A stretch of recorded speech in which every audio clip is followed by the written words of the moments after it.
Nah, bagaimana awal mula kemudian muncul gagasan untuk mendirikan atau memulai Elevate ini? Sebetulnya saya hari ini datang Bang, saya mau ngaku dosa juga nih. Jadi dosa apa Ya. itu? Jadi Dosa kalau apa nih?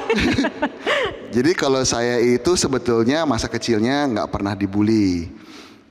Tapi saya itu orangnya jahil dari kecil. Jadi ternyata kejailan saya ini menjadi bentuk secara tidak langsung mengebully orang, Bang. Oh, Gitu. pelaku ini. Pelaku, saya. ini Tapi saya korban. pelaku yang sudah bertobat ya. Jadi mohon maaf gitu. Jadi memang saya badutlah di kelas dulu. Tapi setelah beberapa waktu saya menyadari ternyata kata-kata yang kita pikir bercandaan itu bisa menyakiti orang loh, seperti itu. Beranjak dewasa, setelah saya punya anak, namanya bapak-bapak Bang, kita punya penyakit bapak-bapak, kolesterol, asam urat, darah tinggi. Di situ dokter bilang bahwa kalau kamu nggak berubah, ini sekitar tahun 2018-19. Kalau kamu nggak berubah gaya hidup kamu, ada kemungkinan kamu itu nggak bisa melihat anak kamu menikah, gitu. Umur saya mungkin lebih pendek jadinya. Di situ dari orang yang dulu mungkin jahil, ngebully, terpukul sih Bang. Di situ berasa mulai rendah diri, lalu energi juga sangat rendah. Kita ke gym juga ngelihat yang kayak Bang Patrick gini, waduh, mau nanya juga sungkan nih kayaknya nih. Ujung-ujungnya treadmill aja, 10 menit pulang. Habis 3 bulan nggak balik lagi ke gym, gitu. Akhirnya memang saya kenal Patrick ini sosok yang di dunia sport ini lumayan famous di kalangan teman-teman. Kebetulan saya juga belajar jujitsu juga dari dia. Akhirnya kita nggak tahu gimana ketemu di sebuah gym fitness juga, dimana saya juga lagi membutuhkan solusi. Akhirnya saya memberanikan diri untuk ke Patrick.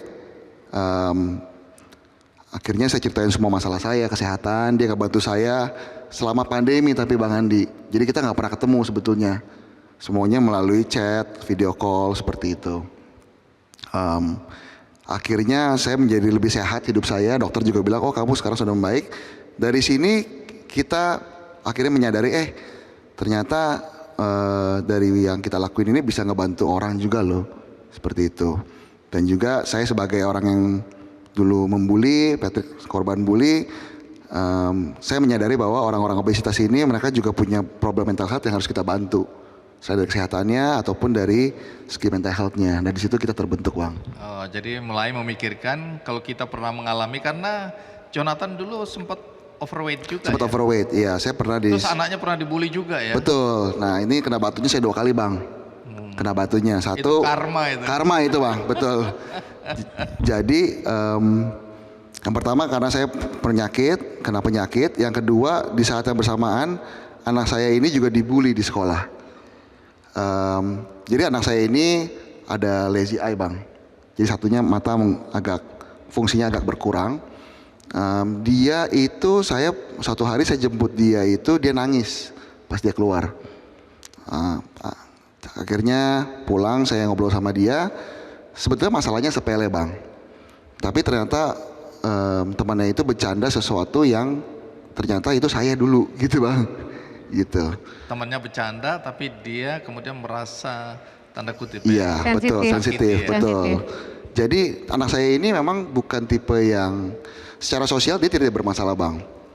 Tapi karena ada dulu mungkin matanya satu, ada yang keluar satu. Jadi temennya saat main bola seperti itu suka meremeh, suka kayak nanti gol gak nih gitu loh, nanti gol gak nih. Ternyata pas pulang ke rumah setelah dia nangisnya sudah selesai, dia nanya saya juga, Pak emang ada yang salah sama saya gitu. Tapi akhirnya saya bilang sama dia, memang kita hidup itu pasti punya kekurangan ataupun mungkin kita pernah dibully seperti itu. Tapi sekarang justru orang-orang yang mungkin ada kekurangan itu yang bisa memberkati orang. Jadi teman-teman kamu itu merepresentasikan teman-teman kamu yang punya kekurangan. Sekarang saatnya kamu jadi sebuah hero buat mereka. Oke, gitu. Terus ketemu Patrick ngadu katanya ya. Iya, betul. Terus saran Patrick apa hari itu? Mungkin ada poin yang menarik. Tadi si Joe dia cerita bahwa dia bilang hal itu kayaknya biasa aja deh yang terjadi sama anak dia. Saat itu waktu ngobrol sama saya bilang sih ini nggak biasa sih, karena saya ngerasain. Saya korban bully. dia pembuli gitu. Tapi jujur aja sih, dulu itu waktu awal bantu dia, saya agak sedikit nyesel sih. Kenapa?